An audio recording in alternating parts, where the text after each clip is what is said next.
Hi friends, ಎಲ್ಲರೂ ಹೇಗಿದ್ದೀರಾ? ಚೆನ್ನಾಗಿದ್ದೀರಾ ಅಂದ್ಕೊಳ್ತೀನಿ. ನಾನು ನಿಮ್ಮ ಆಶೀರ್ವಾದದಿಂದ ಚೆನ್ನಾಗಿದ್ದೀನಿ. ಇವಾಗ ಪನ್ನೀರ್ ಮಸಾಲ ಸುಲಭವಾಗಿ ಹೇಗೆ ಮಾಡೋದನ್ನು ನಾನು ತೋರಿಸ್ತೀನಿ ನೋಡಿ. ಇದಕ್ಕೆ ಒಂದು 3 ಟೊಮ್ಯಾಟೊ, 2 ಈರುಳ್ಳಿ ಹಾಗೆ ಸ್ವಲ್ಪ ಗೋಡಂಬಿಯನ್ನು ತೊಗೊಂಡಿದ್ದೀನಿ. ಇದನ್ನು ಇವಾಗ ಮಿಕ್ಸಿ ಜಾರ್ಗೆ ಹಾಕ್ಕೊಂಡು ಸಣ್ಣದಾಗಿ ಪೇಸ್ಟ್ ಮಾಡ್ಕೊಂಬರೋಣ.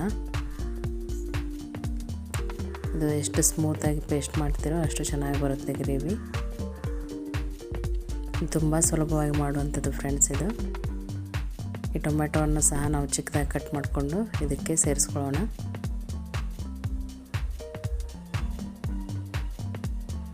ಇದೆಲ್ಲ ಇವಾಗ ಕಟ್ ಮಾಡಿ ಹಾಕ್ಕೊಂಡಿದ್ದೀನಿ. ಇದನ್ನು ಪೇಸ್ಟ್ ಮಾಡ್ಕೊಂಬರ್ತೀನಿ. ಇಷ್ಟು ಪೇಸ್ಟ್ ಆದರೆ ಸಾಕು ಫ್ರೆಂಡ್ಸ್. ಇದು ಇಷ್ಟು ಮಸಾಲೆಗೆ ನಾನು ಇಷ್ಟು ಪನ್ನೀರನ್ನು ತೊಗೊಂಡಿದ್ದೀನಿ. ಇವಾಗ ಈ ಪನ್ನೀರನ್ನು ನಾವು ಫ್ರೈ ಮಾಡ್ಕೊಳ್ಳೋಣ. ಇದಕ್ಕೆ 1 ಸ್ಪೂನ್ ತುಪ್ಪ ಹಾಗೆ ಸ್ವಲ್ಪ ಎಣ್ಣೆಯನ್ನು ಹಾಕ್ಕೊಳ್ಳೋಣ.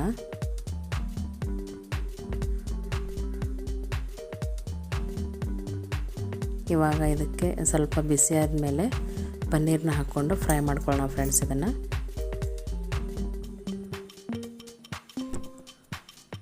ಇದು ಪರಾಟಾಗೆ ಹಾಗೆ ಚಪಾತಿಗೆ, ರೊಟ್ಟಿಗೆ ತುಂಬ ಚೆನ್ನಾಗಿರುತ್ತೆ ಫ್ರೆಂಡ್ಸ್. ಇದು ನೀವು ಒಂದ್ಸಲ ಈ ಮೆಥಡಲ್ಲಿ ಟ್ರೈ ಮಾಡಿ ನೋಡಿ. ಬೇಗನೂ ಆಗುತ್ತೆ ಹಾಗೆ ಸುಲಭವಾಗಿ ಮಾಡ್ಬೋದು. ಟೇಸ್ಟು ಮಾತ್ರ ಅಮೇಝಿಂಗ್ ಆಗಿರುತ್ತೆ. ಈ ರೀತಿ ಚೆನ್ನಾಗಿ ಫ್ರೈ ಮಾಡ್ಕೊಳ್ಳಿ. ಅದೊಂಚೂರು ಕಲರ್ ಚೇಂಜ್ ಆಗೋವರೆಗೂ ಮಾತ್ರ ಹುರ್ಕೊಳ್ಳಿ. ಅಂದರೆ ಅದರ ಒಂದು ಟೇಸ್ಟ್ ಎನ್ಹಾನ್ಸ್ ಆಗುತ್ತೆ ಫ್ರೆಂಡ್ಸ್ ಅದರಲ್ಲಿ ನಾವು ಫ್ರೈ ಮಾಡ್ಕೊಳ್ಳೋದ್ರಿಂದ.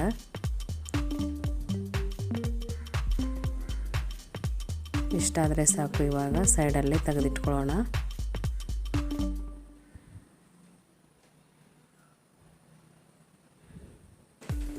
ಎಲ್ಲವನ್ನು ತೆಗೆದಿಟ್ಕೊಂಡಿದ್ದೀನಿ.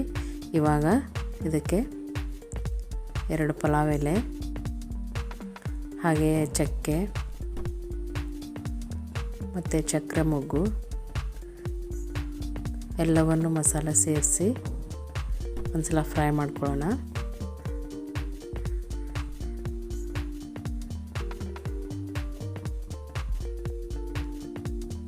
ಈ ರೀತಿ ಚೆನ್ನಾಗಿ ಫ್ರೈ ಮಾಡ್ಕೊಳ್ಳಿ ಫ್ರೆಂಡ್ಸ್. ಇದೆಲ್ಲ ಫ್ರೈ ಆದಮೇಲೆ ಇವಾಗ ಈ ಮಸಾಲೆಯನ್ನು, ಈ ರುಬ್ಬಿರೋ ಮಸಾಲೆಯನ್ನು ಇದಕ್ಕೆ ಸೇರಿಸ್ಕೊಂಡು ಇದನ್ನು ಒಂದು ಸಲ ಫ್ರೈ ಮಾಡಿಕೊಂಡು ಮುಚ್ಚಿಡೋಣ.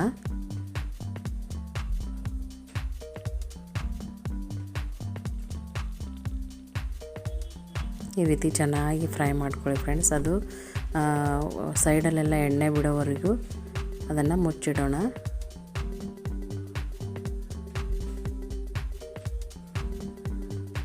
ಇವಾಗ ಬೆಂದಿದೆ ಫ್ರೆಂಡ್ಸ್ ಅದು. ಇದಕ್ಕಿವಾಗ ಮಸಾಲೆಯನ್ನು ಸೇರಿಸ್ತಾ ಹೋಗೋಣ. ಸ್ವಲ್ಪ ಅಚ್ಚ ಖಾರದ ಪುಡಿ ಹಾಗೆ ಸ್ವಲ್ಪ ಉಪ್ಪು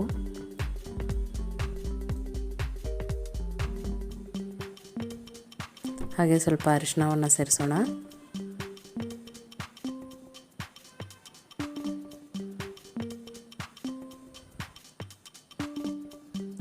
ಇಷ್ಟಾದರೆ ಸಾಕು ಫ್ರೆಂಡ್ಸ್ ಅರಿಶಿಣ. ಈಗ ಸ್ವಲ್ಪ ಗರಂ ಮಸಾಲಾನ ಸೇರಿಸೋಣ.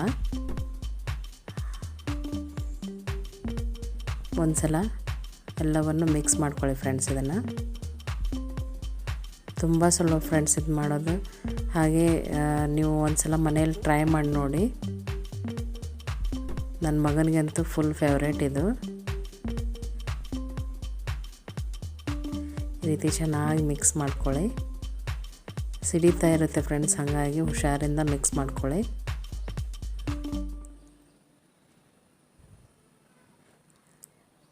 ಇದೆಲ್ಲ ಮಸಾಲೆ ಹಾಕಿದ ಮೇಲೆ ಇನ್ನೊಂದು ಸಲ ಚೆನ್ನಾಗಿ ಬೇಯಬೇಕದು. ಸೈಡಲ್ಲಿ ಇನ್ನೂ ಪೂರ್ತಿ ಬೆಂದಮೇಲೆ ಇವಾಗ ಪನ್ನೀರನ್ನ ಸೇರಿಸ್ಕೊಳ್ಳೋಣ. ನೀವು ಎಷ್ಟು ಹೊತ್ತು ಚೆನ್ನಾಗಿ ಬೇಯಿಸ್ತೀರೋ ಅಷ್ಟು ಮಸಾಲೆ ಚೆನ್ನಾಗಿ ಬರುತ್ತೆ ಫ್ರೆಂಡ್ಸ್. ಅದು ಸೈಡಲ್ಲಿ ಎಣ್ಣೆ ಬಿಡೋವರೆಗೂ ನಾವು ಅದನ್ನು ಮಸಾಲೆಯನ್ನು ಕುದಿಸ್ಬೇಕು. ಇವಾಗ ಮತ್ತೆ ಮುಚ್ಚಿಟ್ಟು 1-2 ನಿಮಿಷ ಬೇಯಿಸ್ಕೊಳ್ಳೋಣ.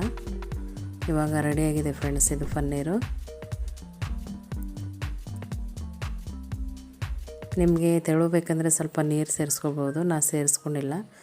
ನಾನಿವಾಗ ಪರಾಟ ಜೊತೆ ಸರ್ವ್ ಮಾಡ್ತಾಯಿದ್ದೀನಿ ನೋಡಿ. ವಿಡಿಯೋ ಇಷ್ಟ ಆದರೆ ಲೈಕ್ ಆ್ಯಂಡ್ ಸಬ್ಸ್ಕ್ರೈಬ್ ಶೇರ್ ಮಾಡಿ. Thank you.